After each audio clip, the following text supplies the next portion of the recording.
I always tell people, if you want to find a stressful business, get into aviation. And if you want to increase your stress tenfold, try doing organ flights as well.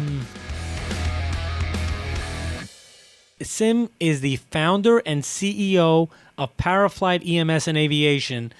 What a fascinating and challenging, I'm trying to come up with the right words here because it's such a unique industry. Sim, I waking up each day. So there must be many days when it's charted out, but I mean, you live with surprises not by the hour, not by the minute, by the second. I mean, we hope you don't get interrupted in the middle of this interview. I mean, you head out in the morning and you really don't know how many lives you're saving that day. And when that call comes in, I mean, let's just, frame it. A call comes in, you have to have a plane sometimes ready on the runway within half hour. How does that happen? So it's interesting. One of the things that we do all the time is we're always planning ahead. So every day we have a list of what aircraft are around. We have a list of, we're always checking weather patterns. We know a week in advance what the weather is going to be. And of course that can shift and things like that. But there are many different factors that go in. And you're right. When I wake up, and I go to sleep with my phone. So my phone I can go to sleep at 1 o'clock in the morning, and at 2:15 I'm up, and I'm just working on a flight, and that's what we do.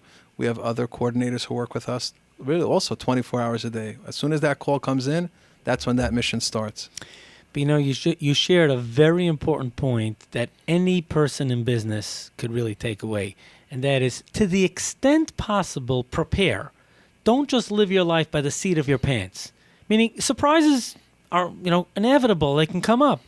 But to the extent possible, like you said, which aircraft are available at which airports, which personnel you have available, weather patterns, all that you could do in advance. That's a very important takeaway. That's correct, especially in this business. But you're right, in every business, you always have to have some sort of plan, and you need a backup plan. And in the business that we're in, you need more than one backup plan, because things can go wrong and things can change, and there's some things that are not in our control. But we still have to do whatever we can to accomplish and achieve our mission. Now, here's this one of the also tremendous sensitive area of your business. You fly organs around the country. And that must be, the stress, I can't even imagine, because you have a donor in one part of the country and someone who's on life support and that needs that organ. Perhaps you could walk us through, what is the time frame that we're talking about when you deal with organ, with a transport of an organ? I always tell people, if you want to find a stressful business, get into aviation. And if you want to increase your stress tenfold, try doing organ flights as well.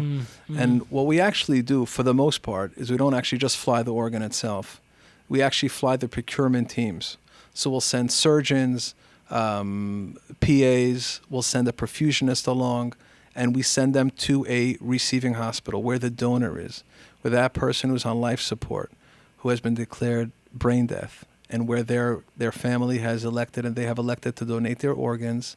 And that's where we send the team. So it could be really anywhere within a few hour radius of where we are. Our average flight is probably between 45 minutes and an hour and a half, but we've pushed some flights have been 2.5 to 3 hours, where we send the team out, we get them transported to the airport, we get them on the plane, we have food for them, they do their flight, they get to the donor OR, they're generally there about 4 hours. Sometimes if there are complications, it can extend to 7, 8, or even 10 hours.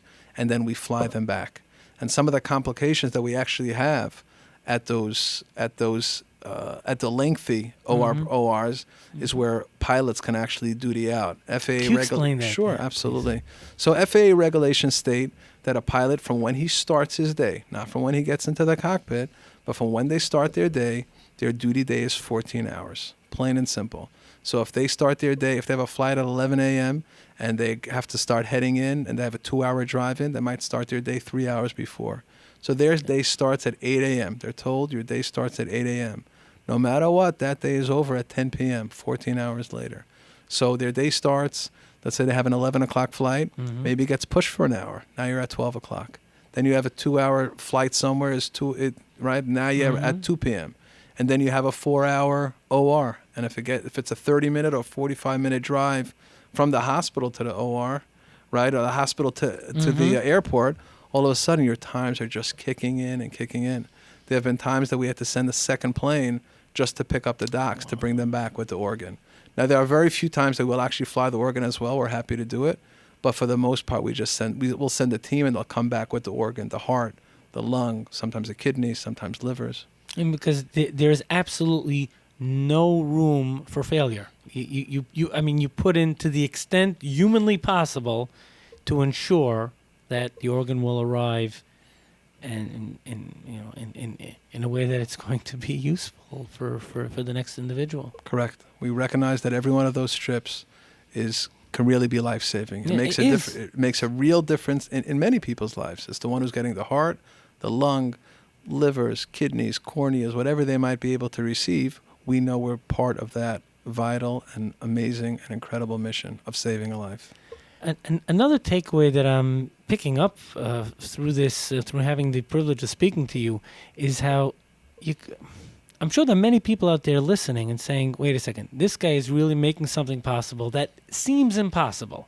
There are people out there that are dealing with a loved one that's on life support and needs these type of services. And in their mind, they're working through the models and it's like it's all impossible.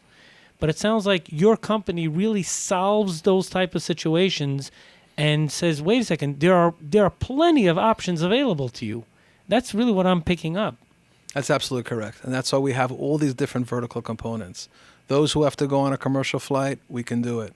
International, commercial, in the back on a stretcher, we can do it. If they need an air ambulance, which is expensive. Air ambulances are expensive. But we recognize that some people actually do need that, and we'll do that for them as well.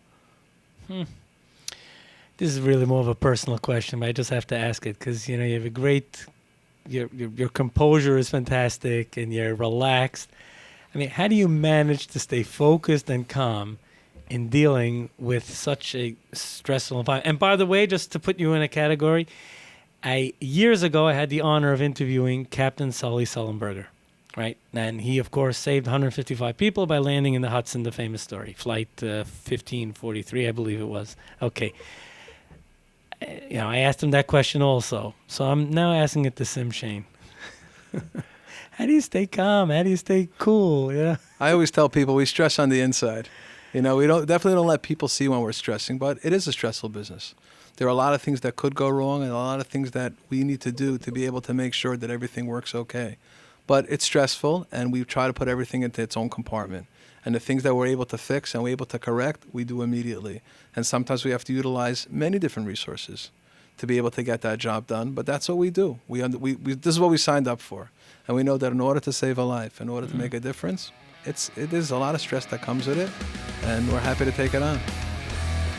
I love the honor of interviewing C-level executives and sharing their great advice and perspective on Mind Your Business. I'd love to get your feedback. Post it in the comments below and subscribe. You'll never miss an edition of Mind Your Business.